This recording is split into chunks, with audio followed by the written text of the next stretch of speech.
사장님들 안녕하세요. 혹시 이런 생각 해보신 적 있으신가요? 퇴직금으로 치킨집을 차리면 대박 날 것 같고 카페를 오픈하면 커피 한 잔 마시며 손님을 맞이하는 여유로운 삶을 살 수 있을 것 같다는 상상이요. 하지만 현실은 생각보다 냉정합니다. 최근 통계에 따르면 자영업자 4명 중 3명이 월소득이 100만 원도 되지 않는다고 합니다. 또한 지난해에는 약 91만 명의 자영업자가 폐업 신고를 했습니다. 대다수의 사람들이 큰 돈을 벌지 못하고 또 많이 망하기도 하는데 왜 이렇게 많은 분들이 자영업을 선택하고 어려움을 겪고 있을까요? 오늘 영상에서는 대한민국 자영업의 냉혹한 현실과 그 이면에 숨겨진 이야기들을 들려드리겠습니다. 첫 번째, 왜 이렇게 자영업을 선택할까? 2022년 기준으로 한국의 자영업자 비율은 23.4%로 미국 6.2%, 일본 9.6%에 비해 2배 이상 높은 수치예요. 이 수치는 뭘 말해줄까요? 그만큼 많은 사람들이 자영업이라는 길을 선택하고 또 그만큼 경쟁이 치열하다는 걸 의미하죠.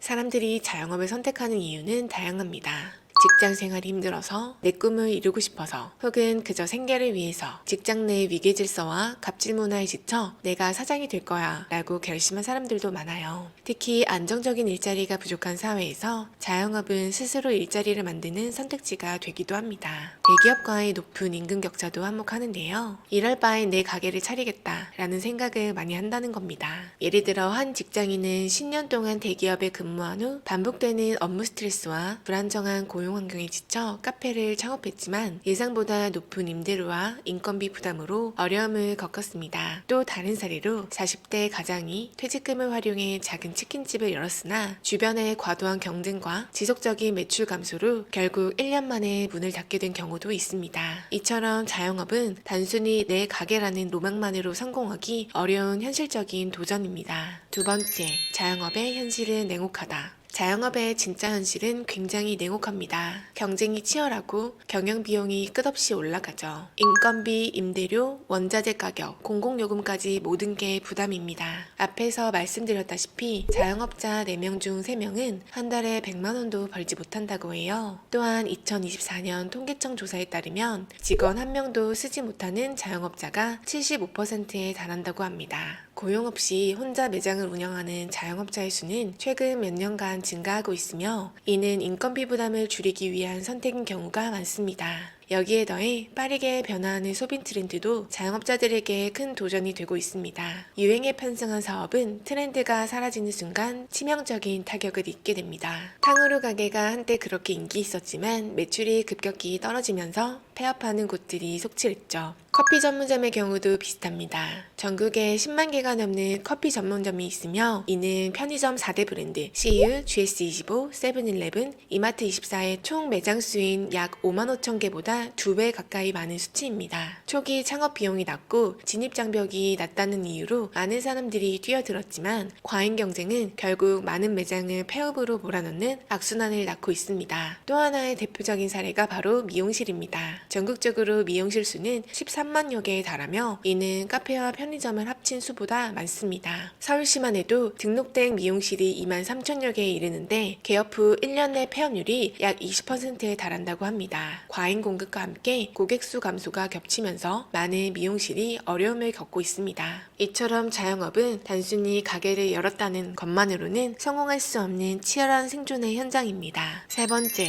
자영업 고령화. 자영업의 또 다른 현실은 고령화입니다.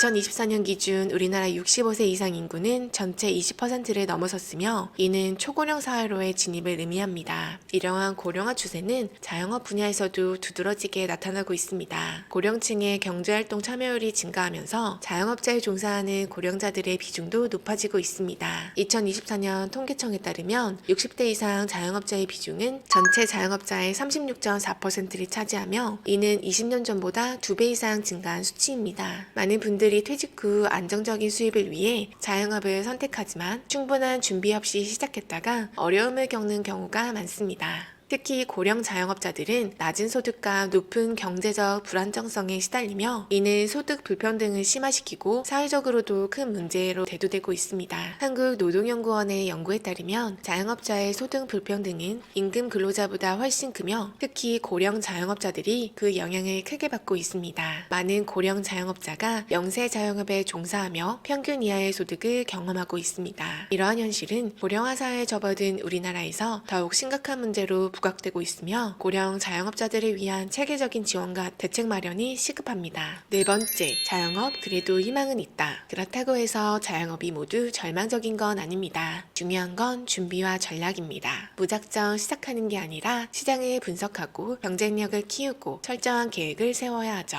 자영업은 단순히 가게 문을 열고 손님을 기다리는 일이 아닙니다. 끊임없이 변화하는 시장에 대응하고 소비자의 트렌드를 읽어야 살아남을 수 있어요. 철저한 시장 조사와 차별화된 경쟁력을 갖춘다면 자영업에서도 성공할 수 있습니다. 정부와 지자체에서도 자영업자들을 위한 다양한 지원 프로그램을 운영하고 있습니다. 중소벤처기업부와 소상공인시장진흥공단에서 추진하는 스마트 상점 기술 보급 사업은 스마트 기술 보급을 지원하며 경영 효율성을 높이고 비용 부담을 줄이는 데 도움이 됩니다. 트렌드에 휘둘리지 않고 독창적인 컨셉으로 꾸준히 수익을 내는 소규모 카페나 지역 특색을 살려 차별화된 전략으로 성공한 가게들을 찾아보고 그 사례를 참고하는 것도 큰 도움이 됩니다. 제주도에서 다양한 시트러스를 활용한 제품으로 성공한 귤메달은 제주 감귤을 기반으로 건강하고 정직한 과일 제품을 만든다는 철학을 가지고 있으며 강원도의 전통 건어물을 현대적으로 재해석한 3일 건어물은 고유의 로스팅, 롤링 기술 개발로 벤처기업 인증을 받은 건어물 제조 브랜드로 제조부터 유통까지 직접 운영하며 차별화된 전략으로 좋은 성과를 거두고 있습니다. 자영업 정말 쉽지 않은 길입니다. 하지만 제대로 준비하고